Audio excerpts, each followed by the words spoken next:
What's up, everybody, and welcome back over here to my channel, Peppy's Point of View.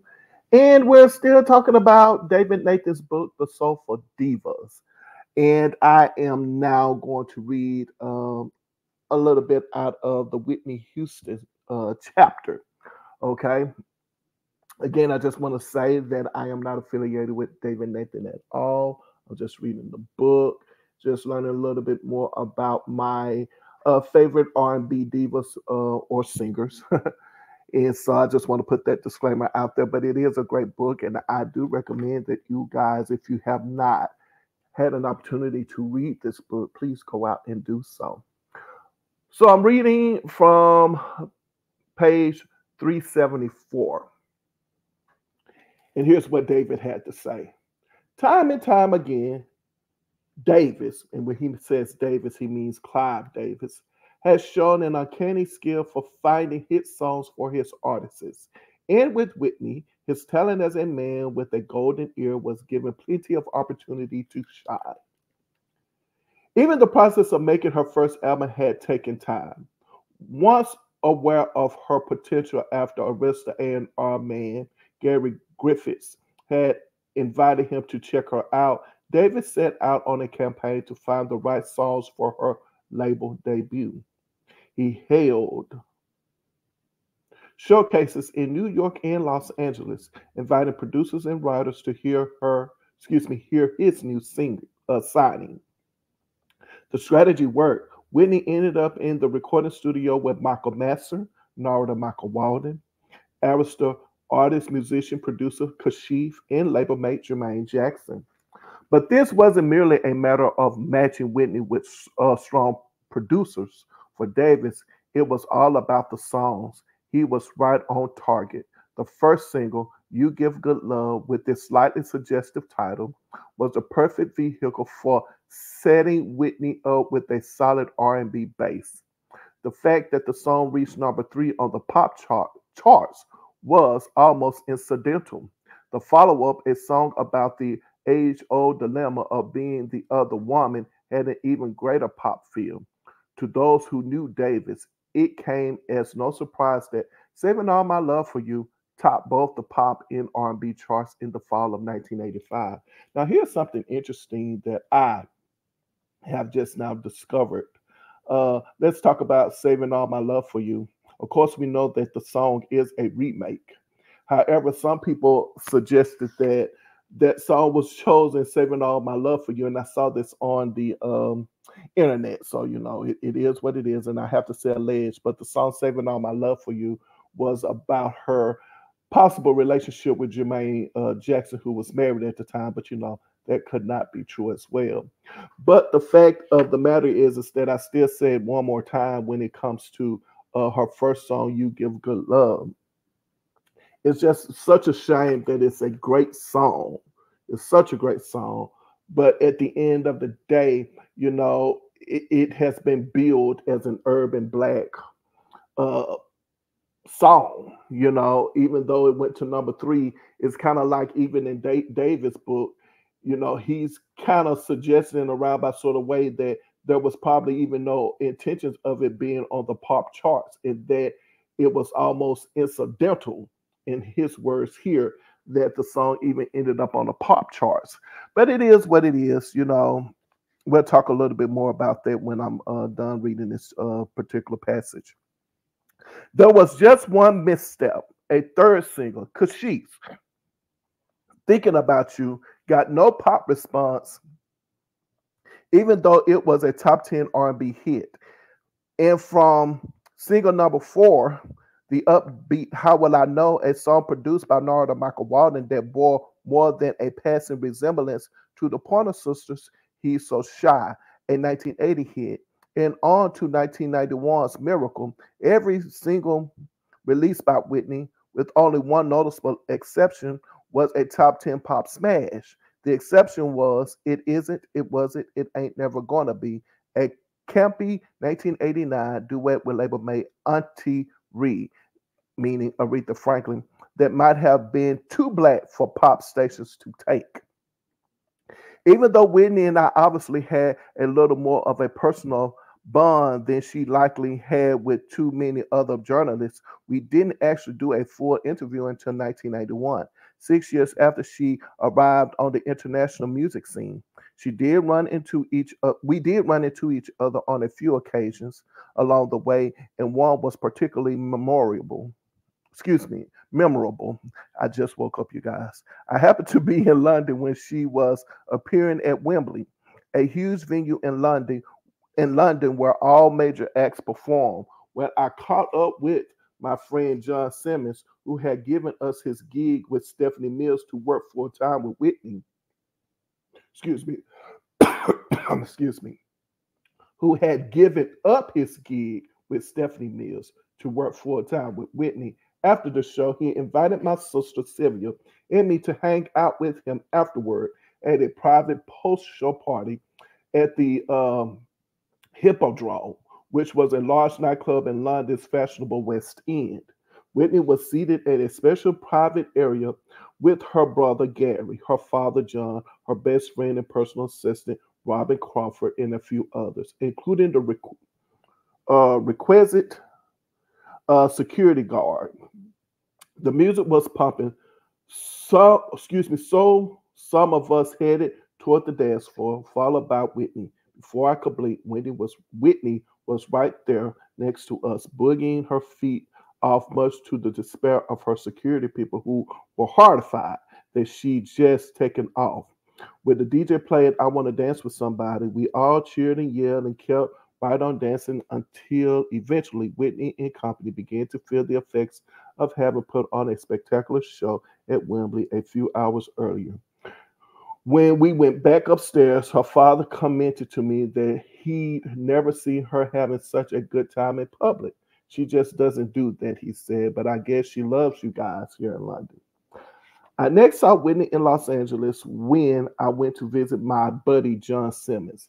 As we were leaving the upscale West LA hotel, Whitney and Robin Crawford were leaving too, and we exchanged cordial greetings.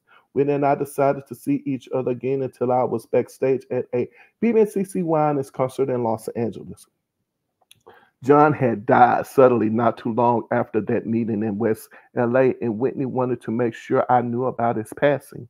I had no idea that John had, in fact, been ill for a while. When I saw him, I noticed only that he lost weight and that he had had a bad cough.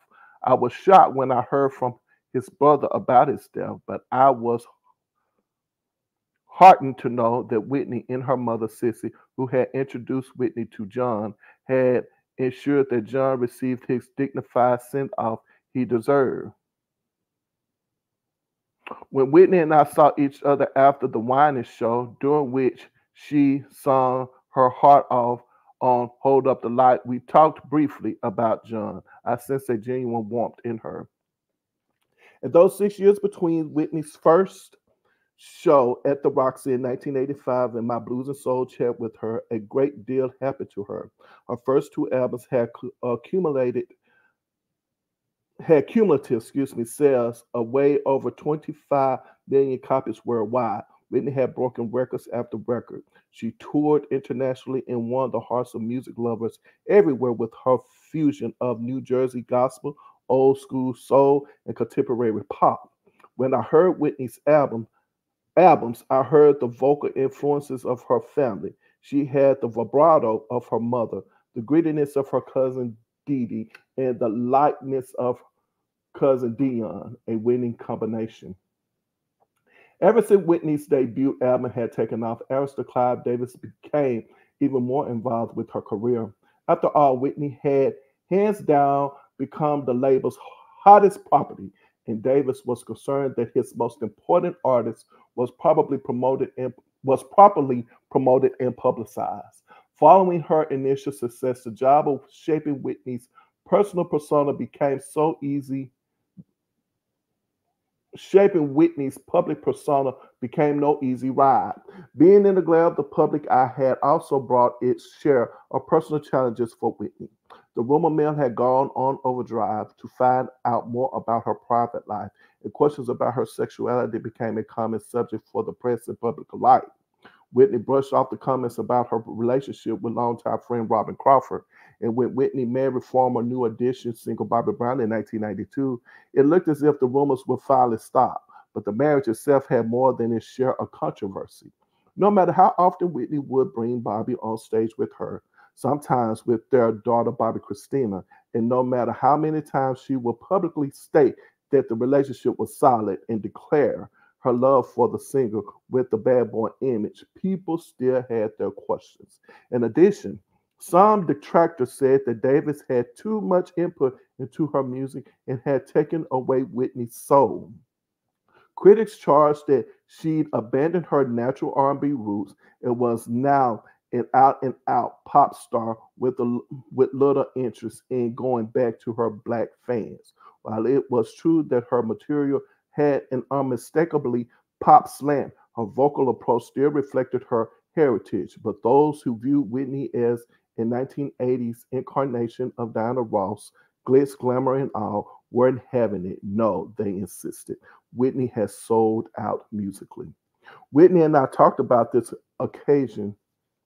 Excuse me, Whitney and I talked about this accusation during a telephone call in the summer of 1991, just a short while before she began shooting her first film, The Bodyguard, with Kevin Costner. I asked her how she felt about the comments that she sold out musically. I think it's funny, she replied, in no BS tone. Instead of looking at my accomplishments, it's about whether I sing pop or whether my music isn't soulful anymore. Yes, I did have big pop success, and it took over very fast. I was singing real pop music, songs that were melodic and very catchy, but I was singing the you know what out of them. You got that right, Whitney. Was I supposed to be on just one level, one avenue? I grew up with all kinds of music, but the root of my singing is gospel, and it's always has been. And you're a fool if you don't hear that in my music. Well, okay. All right. Do I want to read the next chapter? I mean, the next paragraph. Let me read the next paragraph, and then I think I'll be finished. To counter the criticism, David Steele Whitney's third album, I'm Your Baby Tonight, to a slightly different direction. She'd hooked up with hotter than hot producers LA and Babyface, who worked on several cuts on the 1990 album. It contained a duet with Stevie Wonder and overall had an R&B edge to it.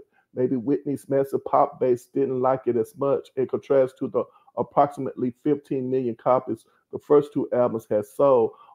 I'm Your Baby Tonight only sold about 3 million copies in the US. Let's stop there. I never really know where I'm going when I'm talking about my divas. You know, I kind of let it flow and see what pops out. And the thing that pops out is pop music, right? Uh,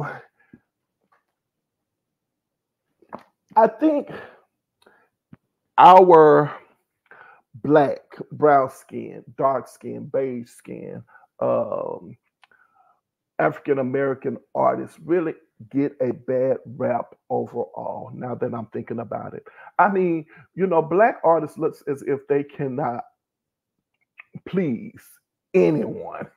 You know what I'm saying? Like it's just like there's just no way you if you're either too black or you're too white, right? You know, like I said, you just can't appease. You can't please. You can't appease. You just can't do it. You know, and say for instance, just my comment alone about Whitney Houston's song "You Give Good Love" being a great song. It's just a great song in her catalog. I think it's a great first song.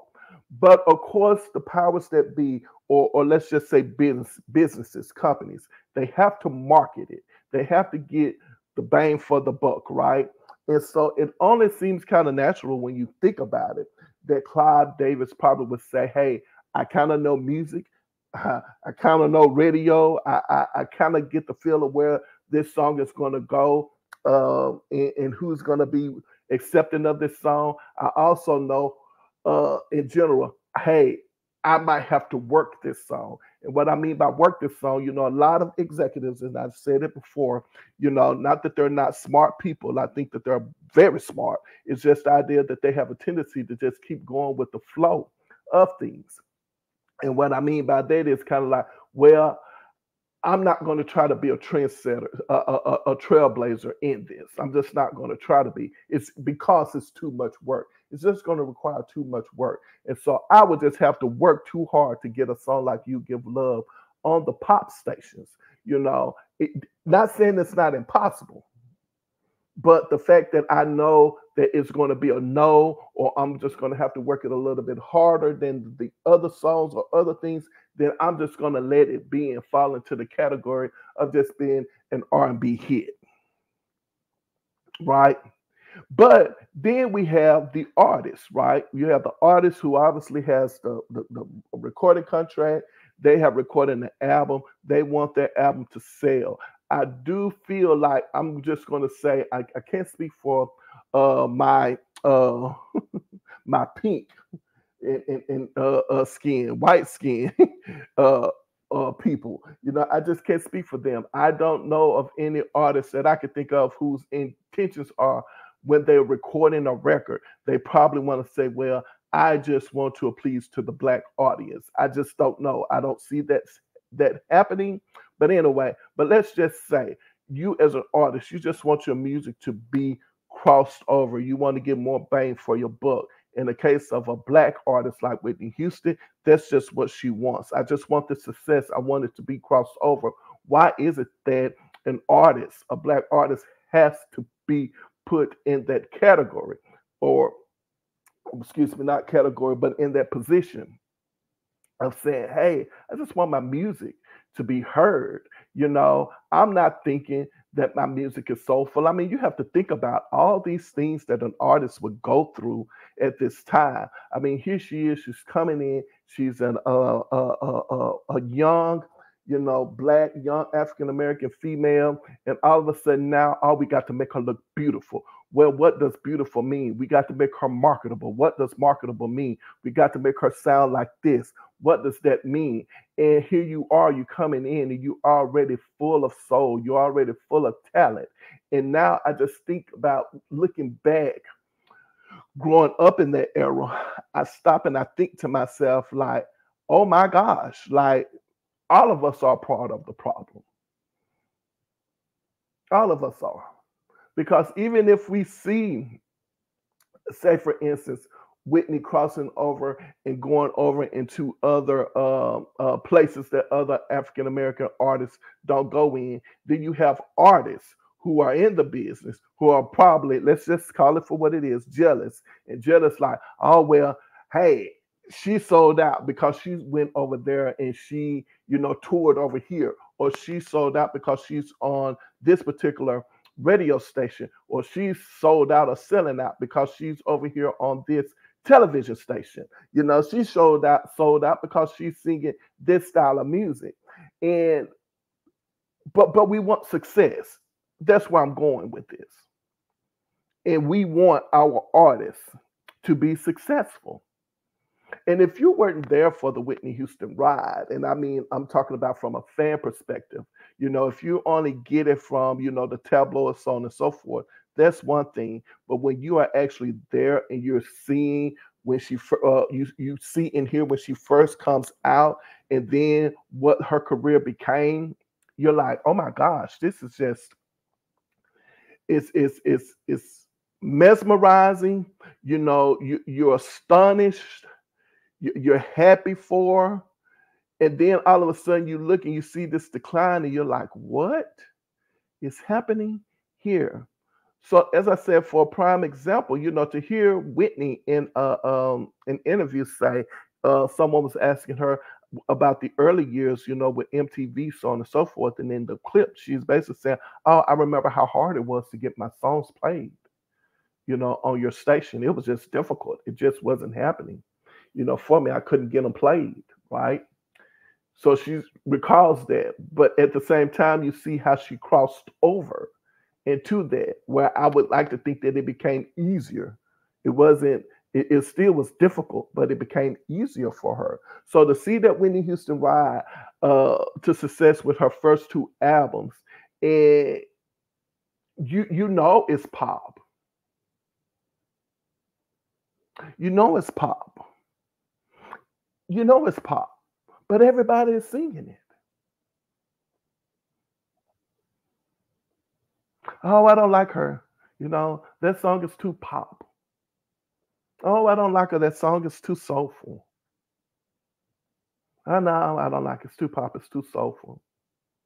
And you're trying to, as I said, appease everybody.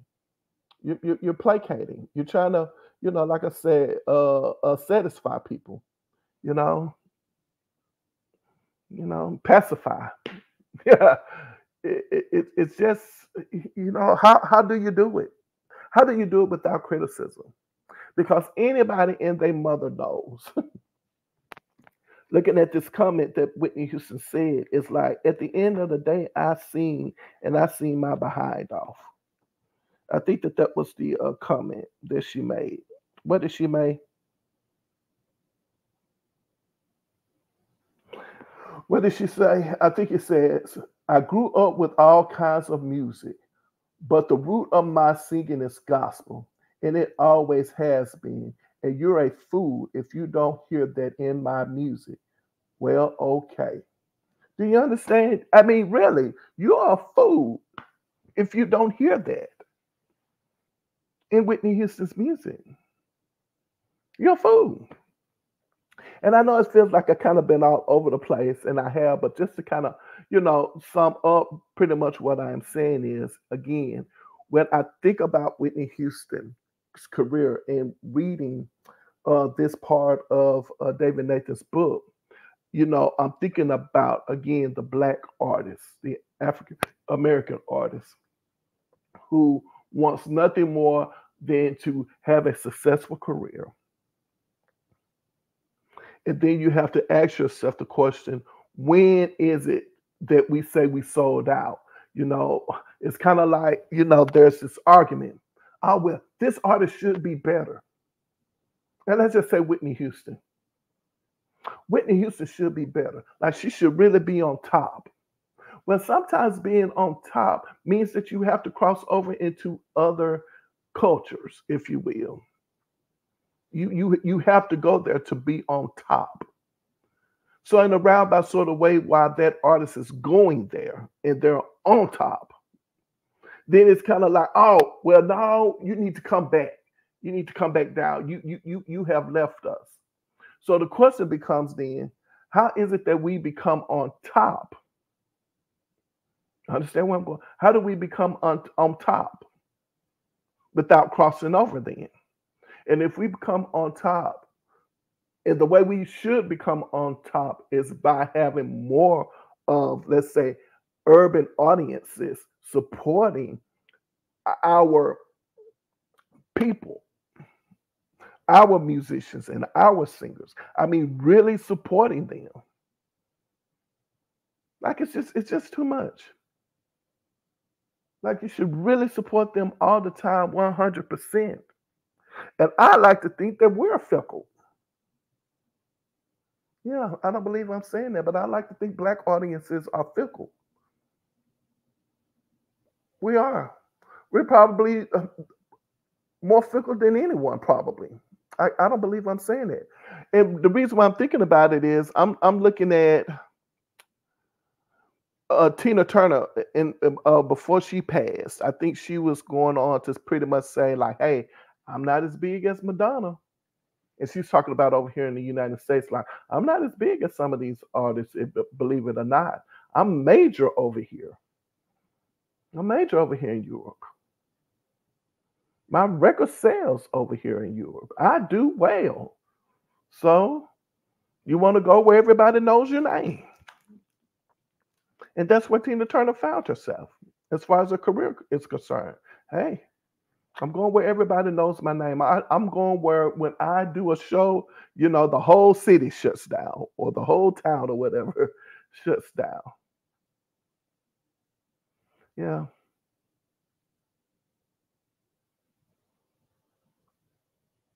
Yeah. I don't know. It is what it is. But on that note, if you made it this far in my commentary, I think it's only appropriate for me to ask you to hit the like button, the subscribe button, the share button, all of that stuff, leave comments, all of that. I appreciate you guys, hanging out with me. And my motto over here is simple. That's right. Put your behind where your heart desires to be, And whenever I leave my mother's presence, she always says to me, she says, baby, remember, I love you, but God loves you best. I look forward to seeing you next video. And until then, you should know what to do by now. Take care of yourselves. All right.